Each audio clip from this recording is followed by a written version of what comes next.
Mais uma noite abençoada, onde podemos contar com todo o apoio, né, de Jesus e de seus ensinamentos que estão no Evangelho.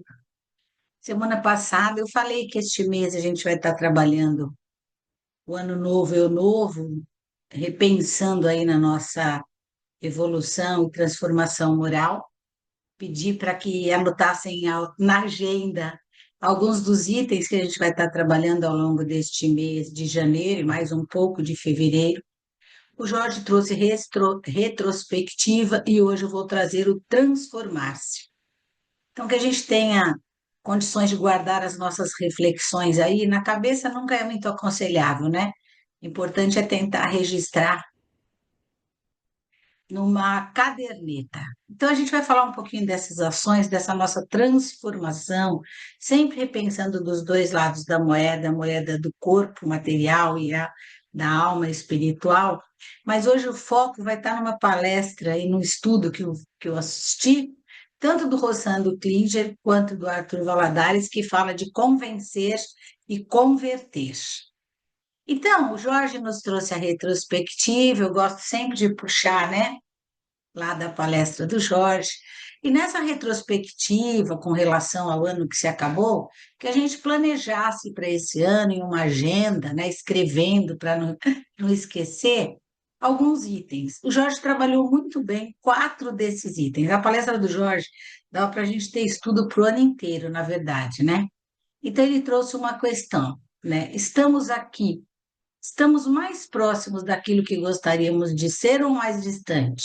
Esses anos que a gente tem frequentado, né, aqui, os estudos, tudo, né? Então é importante, ele fala assim, precisamos admitir e colher as nossas sombras, quer dizer, os nossos problemas, as nossas más inclinações, eu tenho, acolher com amor para permitir que a nossa luz brilhe mais forte. Então a gente já sabe que nós somos uma centelha divina de Deus, que Pai é o exemplo de todo, que nós somos criados à sua semelhança. Então, nós temos essa luz para brilhar. Aceitar os nossos erros e verificar o que eu posso fazer neste novo ano, né?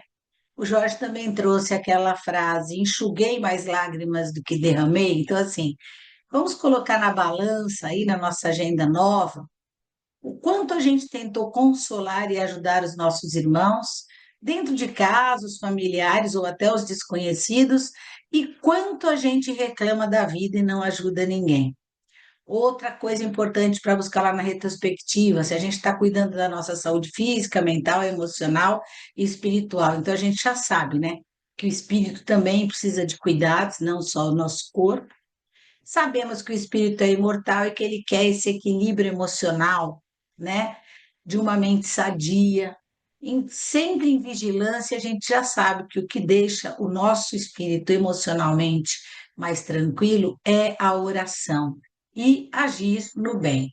Outro item que o Jorge trouxe é se lá atrás, em 2025, eu trabalhei para ter uma convivência mais pacífica dentro da minha casa, no meu emprego e na minha comunidade. Aí ele fala da importância da gente trabalhar a paciência, o respeito, a mansuetude, a afabilidade e o perdão.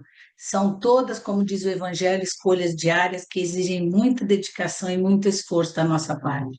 Então, quando a gente fala de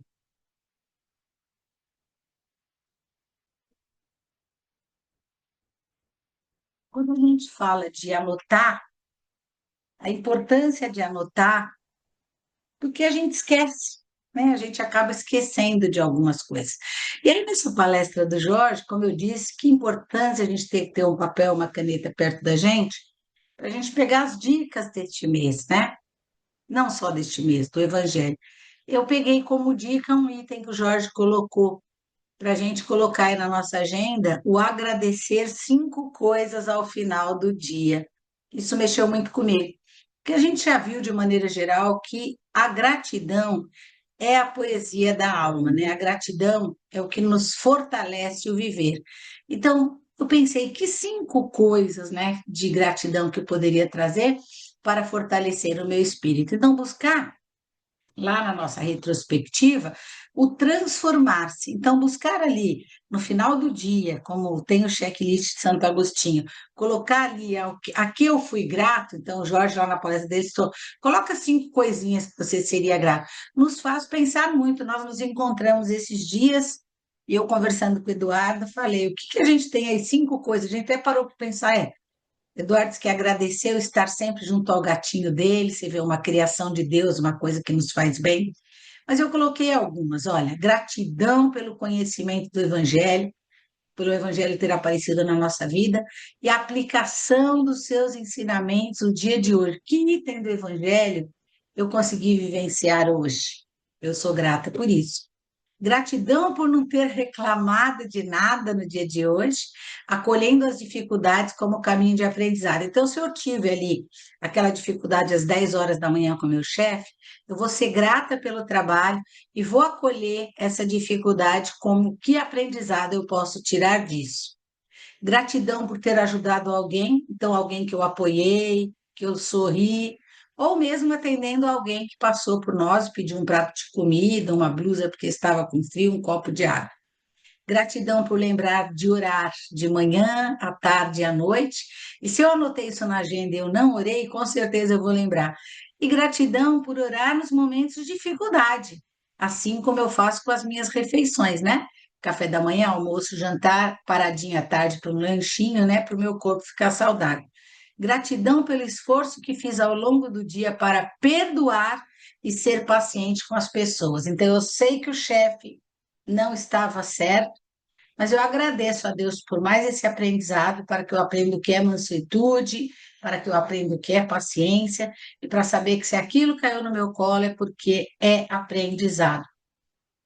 E gratidão, como eu disse do gatinho do Dudu, por poder apreciar a natureza e apreciar todos os recursos naturais disponíveis. E se a gente for pensar, eles são gratuitos para a gente, né? Então, gratidão por aquele banho que eu pude tomar no mar, ou então gratidão pelo banho que eu tomei agora, à noite, mesmo pagando, né, a conta de água, ele é um recurso natural que Deus criou para nós, para o nosso dia a dia. Então, que tal usar a agenda para agradecer? 5 coisas é muito? Agradeça uma coisa no final do dia. Eu gosto muito, já postei para vocês, do Carlos Alberto Bezerra Júnior, né? Que ele é um político protestante, a religião dele é protestante, ele é político e é ativista, mas ele traz umas reflexões tão boas. E esses dias ele fez uma reflexão sobre esse livro de Francisco de Assis, de Hermann Hesse, e eu quis até comprar no sebo esse livro, que eu me interessei de tão bem que ele falou. Ele vai falar daquele homem que tinha tudo e que passa a se voltar para o próximo, né? Que passa a buscar tudo de riqueza material para ele, não, ainda ele se sentia ainda vazio. Então, o que que ele faz, né? Ele abandona tudo e vai cuidar dos mais necessitados. Deve ser uma obra linda, eu vou ler, com certeza. Ela teve até um prêmio Nobel de Literatura. Mas aí ele diz assim: olha, esse Francisco de Assis deixa toda a riqueza material e está lá a oração dele, que a gente já conhece decore e salteado, né? Senhor, fazei-me instrumento de vossa paz. O Jorge canta muito para a gente.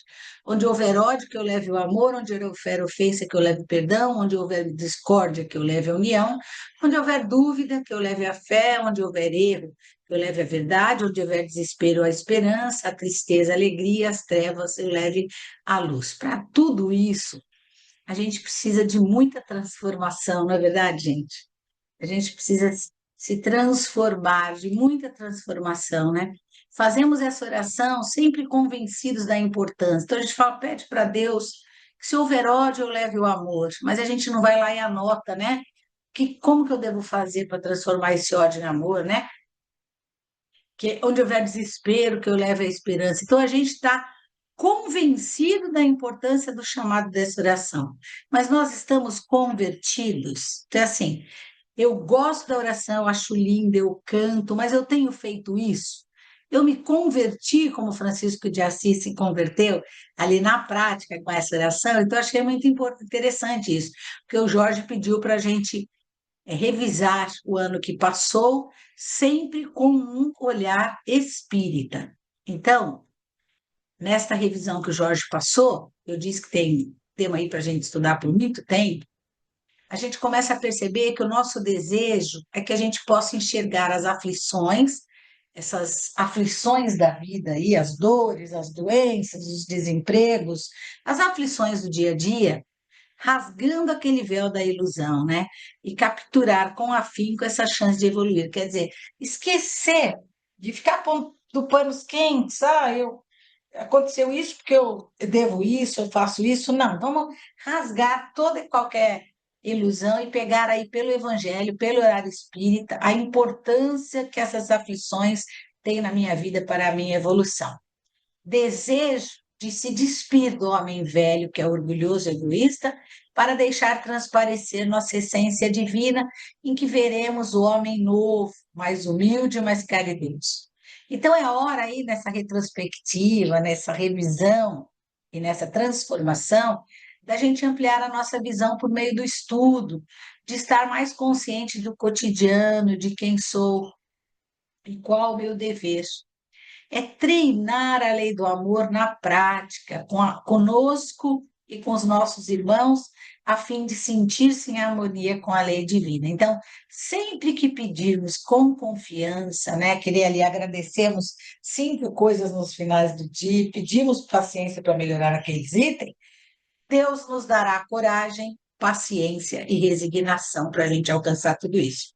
Como eu falei, eu me inspirei muito, tanto no Rossandro, como no Arthur, para fazer essa palestra de transformação. Então, o transformar-se é mudar, né? É dar uma nova forma para alguma coisa. Então, a gente já pensa no lado material, que a transformação vai ser numa plástica, né? Numa como a moça está aplicando um botox para rejuvenescer, mas a gente também tem que pensar, como eu falei o mês inteiro, em puxar todas essas considerações para o lado espiritual. Então, lá em Obras Póstumas, na segunda parte, no capítulo 27, ele fala da regeneração da humanidade, e é aí que Rossandro fala de transformação pessoal. Está lá, assim, que a Terra tem progredido. A humanidade, entretanto, chegou a um dos períodos de sua transformação e o mundo terreno vai elevar-se na hierarquia dos mundos. Então, olha só, né? A Terra não vai progredir e nem se elevar na hierarquia dos mundos sem a nossa. Isso não vai acontecer sem a nossa participação, né? A Terra, como planeta ali, físico, ela não vai evoluir sozinha. Alguns de nós serão convidados a passar por essas transformações.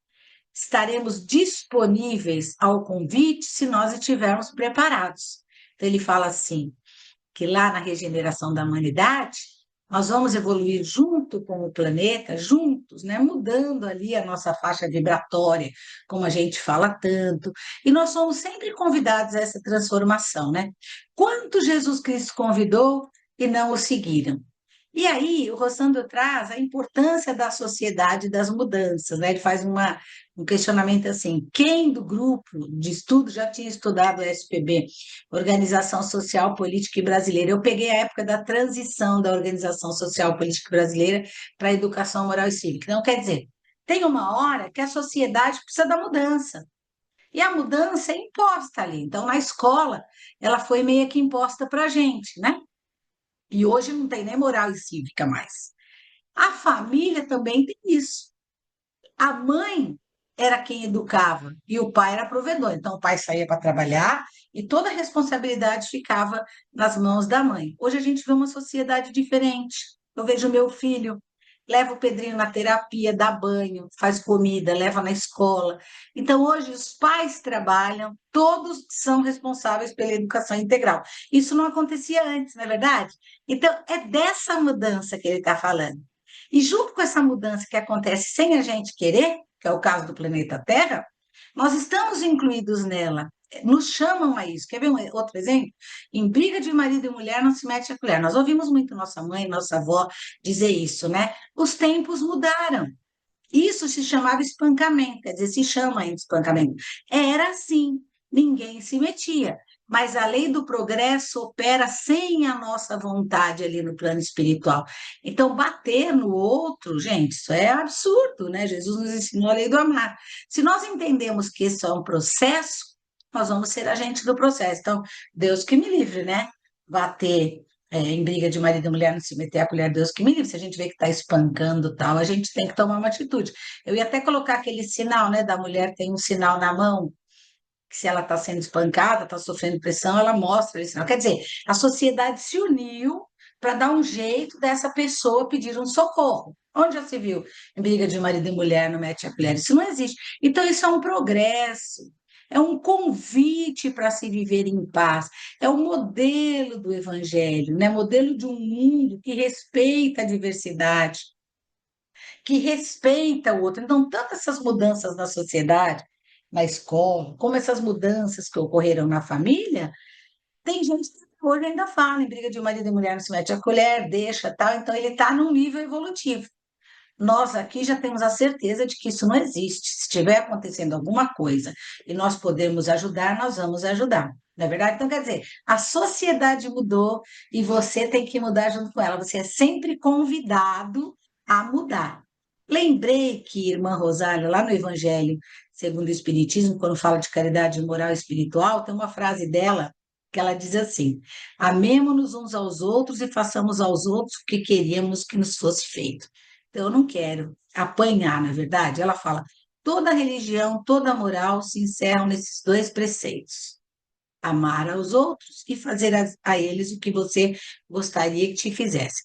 Se eles fossem seguidos no mundo, todos seriam perfeitos. Isso ela falou em 1860. Não haveria ódios nem ressentimentos.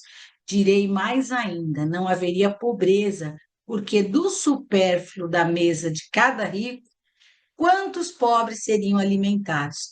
E assim não mais se veriam, nos bairros sombrios em que vivi na minha última encarnação, pobres mulheres arrastando consigo miseráveis crianças necessitadas de tudo. E que a irmã Rosália mostra para a gente, né? Que a gente tem como caminhar junto e evoluir. A sociedade evoluiu, a família evoluiu. Você pode ficar parado lá achando que o homem só leva dinheiro e que é a mulher que tem que fazer tudo, mas a sociedade mudou. A mulher já foi trabalhar. Já existe aí instituições se movendo, como eu falei, aquela mulher que passa por nós e faz o sinal de que está sendo agredida. O que que é isso? É evolução.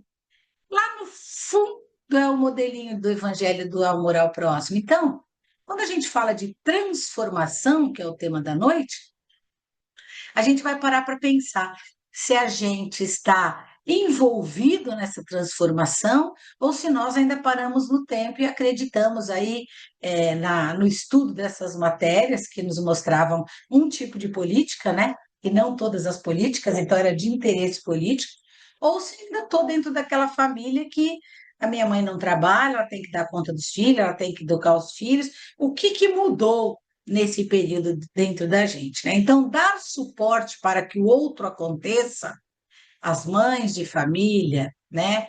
Dar suporte para que o outro possa sair dessa situação de assédio aí que a gente viu do briga de marido e mulher não se mete a colher, é fraternidade. Dentro da família estão nossas maiores oportunidades, né? Eu lembrei que fraternidade, o Sandro cita lá na palestra, que a fraternidade é como TV a cabo. A gente tem um monte de canais e nem usamos, mas eles estão lá. E cada um tem uma função e utilidade. A gente precisa descobrir as funções e utilidades daqueles cento e não sei quantos canais que a gente tem. Quantas vezes, né, alguém nos apresenta um canal e nós nos encantamos com aquele canal novo que alguém indicou e nem sabíamos da existência. Então, tanto a sociedade, a fraternidade, como a família, é igual os de TV a cabo. Estão todos lá, todos foram colocados ali para que nós aprendêssemos e crescêssemos juntos com eles, porém, a gente ainda não descobriu a função de todos. A gente vai descobrindo isso aos poucos. E assim é com o tema transformar-se, convencer e converter, né? Então, dentro do evangelho, existe sim o convencimento, eu estou convencida de que o evangelho é bom para mim, mas eu não aplico. então eu não estou convertida, né? Então, o que que é convencer? É levar alguém a acreditar em alguma coisa a partir de opiniões, argumentos, provas, fatos. Então, a gente está mostrando aqui que fraternidade é apoiar a todos, que quanto mais eu apoio os outros, mais o planeta Terra se desenvolve e flui para as escalas de mundos regenerados, vamos dizer assim, né? Então, olha lá, convenceu de que devia tentar o vestibular. Então, isso é um convencimento. Agora, o que que é o converter? Converter é quando a gente muda de verdade, né? Então, eu convenço a todo mundo que Jesus Cristo é amor e que o amar ao próximo é a saúde, é a saída, e aí a pessoa sofre aquela mudança, aquela transformação e começa a trabalhar no bem, começa a abraçar o Espiritismo, entendendo tudo que Jesus nos trouxe. Então, muitas vezes, o ato de transformar se deve às pessoas estarem convencidas: eu sou cristã, acredito em Jesus, mas eu não estou convertida porque eu não pratico o que Jesus falou. Então, essa diferença. Para me transformar, eu preciso me convencer, entender e colocar na minha vida prática. Aí vai haver uma transformação. Então, a gente pega o exemplo lá no Evangelho de Lucas, capítulo 32, versículo 22, nesse período desses versículos, né? É a parte do diálogo entre Jesus e Pedro. Pedro estava muito confuso, né, e assustado com tudo que estava por vir. Jesus tentava convencer e lembrar da fé dele, dizendo-lhe que, embora ele tivesse prestes a enfrentar grandes dificuldades, foi só Jesus dizer que ele estava prestes a enfrentar, que ele já se apavorou, porque ele estava convencido junto a Jesus, mas quando Jesus parte, a gente viu que ele não estava convertido, né? Jesus disse que Deus estaria com ele. Jesus também lembrou a Pedro que, quando ele voltasse de toda essa situação, ele deveria ajudar a fortalecer a fé dos irmãos. Então, essa passagem nos lembra que, embora possamos passar por dificuldade, devemos lembrar que Deus está com a gente e que devemos nos apoiar uns aos outros. Então, lembrei lá no lava-pés, essa é a parte também do lava-pés, que Pedro não queria lavar os pés de Jesus. Não, como que nós, né, seus discípulos, vamos lavar os seus pés? E ele fala: se eu não te lavar os pés, não tem partes comigo. Então, não se tratava ali da higiene dos pés, ou de Jesus se rebaixar, se tratava do sentimento, da relação de amor e humildade que Jesus queria passar para esses meninos, né? E ele nega, né? Ele se nega, né? Ele não quer que Jesus lave o pé. Então, ele fala assim: Simão, eis que Satanás quer te circundar como faz com o trigo. Quer dizer, a sua ideia, né? Você está convencido, mas você ainda tem as suas dúvidas, as suas angústias que te puxam fora dessa vivência. Então, Jesus está falando da nossa fé que desfalece ao menor obstáculo. Foi Jesus dizer para ele que ele ia deixá-los e tudo mais, ele já se desesperou e já apareceu um obstáculo, né? Somos convencidos, mas não estamos convertidos. Então, ele fala lá, no meio de toda aquela situação, na hora depois da comida, ele fala para Pedro, que ainda estava ali meio emburrado, né, com toda aquela situação: digo-te, Pedro, que não cantará hoje o galo antes que 3 vezes tenhas negado que me conhece. Nossa, imagina como esse moço ficou, né? Lembra? Então, ele ficou meio desesperado. Jesus está dizendo que vai nos deixar, como que eu vou me virar nessa situação? Então, ele estava ali com o que acontece com a gente. O Satanás fica nos circunstando se a gente não põe a mão na massa e não se converte. Então, Jesus também lembrou Pedro que, quando ele voltasse de toda essa situação, ele deveria ajudar a fortalecer a fé dos outros. Agora, era a fé dele que estava fraca. Muito bonita essa passagem. Então, Pedro, gente, para a gente relembrar, ele teve 3 anos de convivência ali com Jesus, né? A história de Jesus no lar nos conta muito isso. E Jesus diz: e tu, quando te converteres, volta e confirma os teus irmãos. Ele ficou até chateado, né? Pô, eu fico do lado de Jesus, sou o braço direito dele, ele está achando que eu não estou convertido, né? Converteres. Então, Simão estava convencido, mas ele não estava convertido, então não tinha uma transformação aí.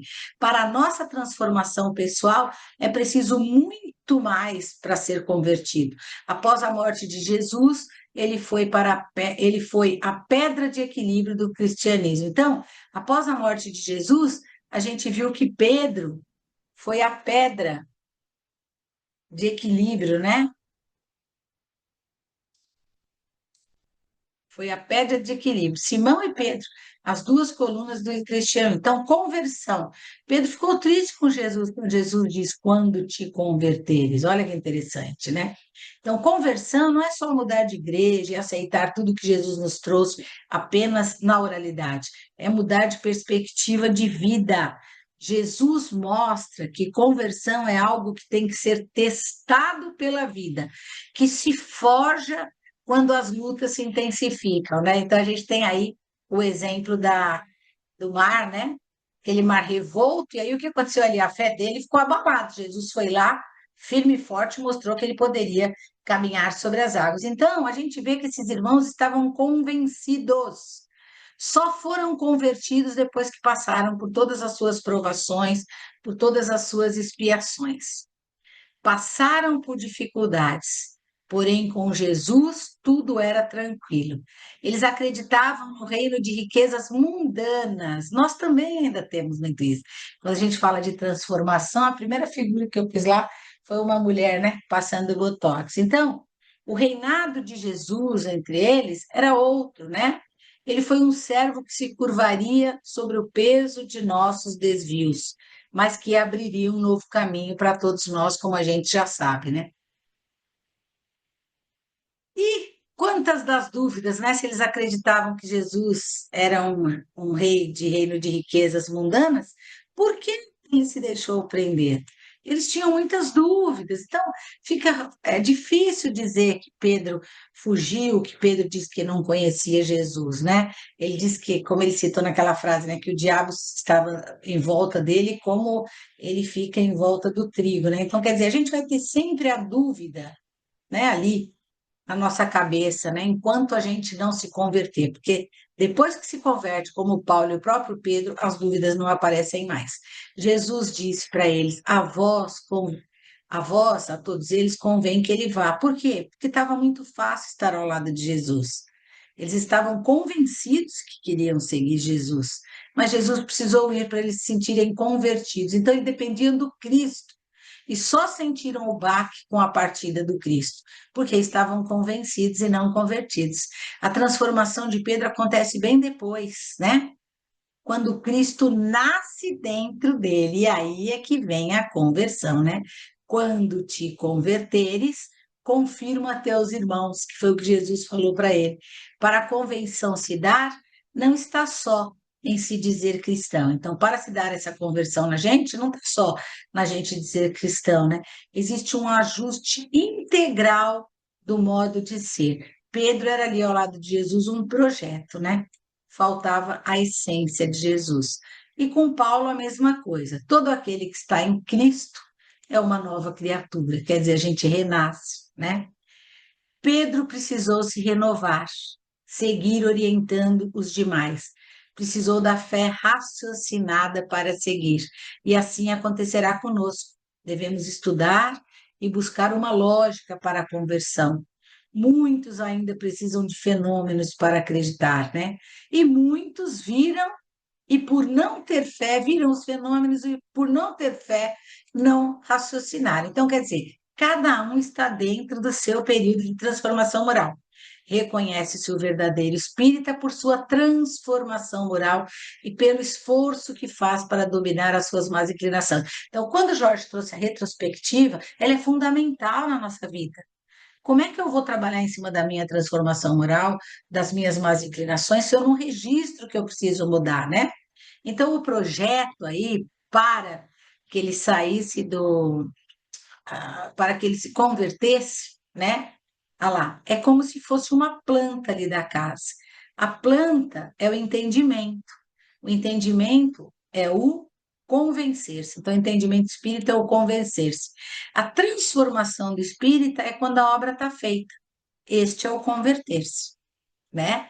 Então, isso é transformar-se. Ah, eu sou espírita há muitos anos e tal, mas eu não faço uma caridade. No fim do dia, eu não busco checklist de Santo Agostinho. Eu não tenho lá os 5 itens que o Jorge me colocou para agradecer. Eu não tenho nenhuma agenda, nenhum caderno, né? E foi aí que eu peguei o texto que está no Perante Jesus, um livro que está lá no parágrafo 13, convencer-se e converter-se. Então, vamos lá. Quando eu peguei o tema transformar-se, é bem difícil buscar textos de transformação, mas aí, como eu falei, Rossando Klinger fala de transformação pessoal e o Arthur Valladares trouxe esse tema convencer-se e converter-se. Então, ele começa assim o texto. Muito fácil convencer alguém da verdade do Senhor, transformando a vida dos companheiros. Então, falar para o outro sobre a doutrina, levar o outro na doutrina, até transforma a vida, mas é muito difícil, porém, converter-se ao Senhor da verdade.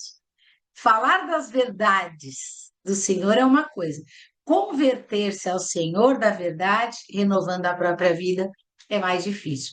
Então, a verdade do Senhor está distante, né? Fica fácil só falar, mas o Senhor da verdade ele precisa estar dentro de mim, quando aconteceu com Pedro. E lá no livro Boa Nova, no artigo, no parágrafo do capítulo 26, está lá a negação de Pedro, né? Humberto de Campos explica esse estado psicológico de Pedro para negar Jesus. Tanto quando Pedro ergue a espada e depois quando ele nega o Cristo, né? Como ele se sentiu mal, né? Pedro acompanha Jesus à distância. Como que eu acompanho Jesus? Colocando tudo que ele me ensinou na minha vida, eu também estou à distância, como Pedro, com os meus receios e com os meus medos, né? Não quero me envolver na luta. Simão fica ali por perto, né? E alguém o reconhece, ele nega. Humberto retrata o mundo íntimo de Pedro, sente o peso e o preço de seguir o mestre, sente um frio no coração, sua cabeça fervilhava, começava a pensar no que perderia e aí, hesitante, nega Jesus. Medo, medo. É como Jesus falou, essa onda negativa, né, que a gente sabe que é o diabo, que é a nossa mente, não é o diabo físico, fica ali, né? A gente tem um anjinho e o diabinho, fica ali. Então, ele negou por isso, né? Todo o medo, aquela incerteza. Sua segurança era da presença de Jesus. Então, ele estava convertido. Existia uma distância muito grande entre estar convertido e estar convencido, né? Então a gente precisa diminuir essa distância que é entre o saber e o fazer. Uma coisa é saber, a pessoa sabe a pergunta do livro dos Espíritos, tá? Mas não perdoa o irmão, né? Entenderam? Então lá também no Caminho, Verdade e Vida, Emmanuel traz o texto para a gente, o fracasso de Pedro. Peguei um parágrafo. E Pedro seguiu de longe até o pátio do sumo sacerdote, e, entretanto, assentou-se entre os criados para ver o fim. Quer dizer, ele ficou junto, mas à distância, o medo, o receio, a cabeça pesava. E aí a gente volta lá no Livro dos Espíritos, na pergunta 895. Posto de lado os defeitos e os vícios acerca dos quais ninguém pode se esquivar, qual o sinal mais característico da imperfeição? O interesse pessoal. Muitas vezes eu não sigo ao Cristo porque eu tenho interesse pessoal. Então, a pedra de toque de Pedro ficou no interesse pessoal, nas renúncias que ele teria que fazer, né? Estavam matando o Cristo, imagina o que não fariam com ele. Estava convertido das verdades do Senhor, mas o Senhor da verdade não havia acessado o coração dele. Então, Emmanuel traz aí no texto para a gente entender a diferença entre saber e fazer. Então, ele fala: ó, criamos problemas pela ânsia de fazer sem saber, mas criamos problemas maiores pelo atraso de saber e não fazer. Então, a gente cria problema pela ânsia de fazer sem saber. Então, o estudo nos traz o saber para que possamos fazer, mas criamos problemas maiores pelo atraso de saber e não fazer. Então, o que adianta estar junto com Jesus, estudar o Evangelho, falar da boca todos os artigos, todas as perguntas, mas não praticar Jesus, né? O Senhor da verdade. Então, tenha cuidado. E aí ele continua no texto: o homem apenas convencido pode construir maravilhosos templos para o culto religioso e morrer desabrigado. Então, construo fraternidades, coloco gente para trabalhar e morro sem um templo, né? Estou sempre desabrigado. Orientar o combate aos inimigos da humanidade e permanecer possuído por terríveis adversários de si mesmo. Então, oriento ali a todos que, né, que façam dos seus inimigos amigos, reconciliem-se com os seus inimigos e permaneçam com os meus adversários. Distribuir benefícios incontáveis e atingir o fim da experiência terrestre em angustiosa fome do coração. Quantas cestas básicas, quantas pessoas eu atendo, mas lá no fim da minha experiência eu ainda tenho fome. Acender inúmeras lâmpadas no caminho e entregar-se à morte às escuras. Por quê? Porque o homem está apenas convencido. Receber prodigiosos dons do céu e estendê-los aos seus semelhantes, persistindo em asfixiar cegueira no campo íntimo. O homem somente convencido derruba sem construir, critica sem cooperar, discute sem esclarecer, exige de todos sem auxiliar ninguém, hostiliza o bem provável sem edificar o bem positivo. Então, o inimigo, ele está dentro de nós, né? As guerras entre as nossas ações internas, lembra que a gente fala das nossas nações? Tem que corrigir aqui, ó. Lembra que a gente fala das nossas nações internas? Eu já fui de tudo, né? Primeiro eu resolvo as minhas nações internas, para depois ajudar nas guerras das nações externas, né? Então, caridade, nós precisamos viver no Cristo para que ele viva em nós. Essa é uma frase de Paulo de Tarso, né? Muito perigoso convencer-se quando a verdade espiritual pelo raciocínio, sem converter-se a ela pelo coração. Então, estudar, buscar conhecimento, é tudo muito fácil, né? Mas a prática é o verdadeiro convencimento, a maturidade do senso moral. Sabiam que espíritos menos cultos, né, acessam mais que outros mais intelectualizados? Então, a gente já sabe disso, até coloquei aquele monte de diploma na parede, conhecimento de toda, né, o estudo de Kardec, mas são as pessoas mais simples e humildes que acessam melhores conhecimentos. Fé raciocinada e razão iluminada pelo amor e pela humildade. No livro Voltei, que a gente já leu lá na Fraternidade, irmão Jacó vai relatar aí que ele ajudou tanto, fez tanto, e no desencarne dele, ele se viu em meio às sombras, né? Não encontrou luz. É um livro bastante bacana, que relata as experiências dele após a morte, esclarece temas bem bacanas, como desligamento do corpo, intercâmbio mediúnico, reajuste à nova vida, o reencontro com familiares e amigos. Então, por meio de histórias e comentários pessoais, o irmão vai nos mostrando, né? Nos apresenta suas descobertas sobre o que nos espera após a morte e a prática essencial do desenvolvimento pessoal para que possamos ter uma temporada feliz no retorno ao mundo espiritual.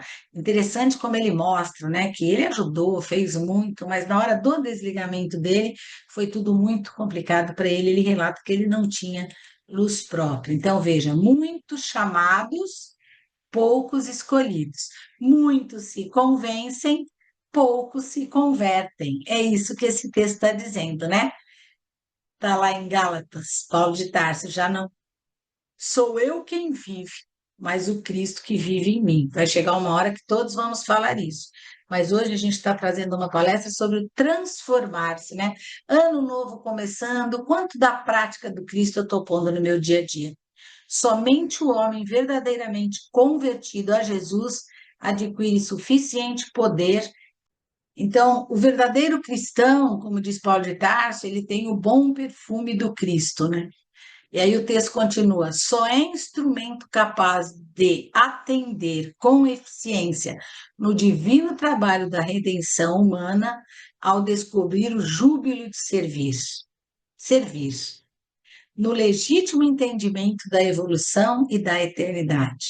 Representa efetivamente o discípulo fiel, o cooperador decidido e voluntário para o seu raciocínio unido ao sentimento, terminou o nevoeiro da negação, da incerteza e da dúvida. o Senhor determina e ele obedece. A necessidade de nós buscarmos a transformação desse Jesus que nos ensinou tanto, né?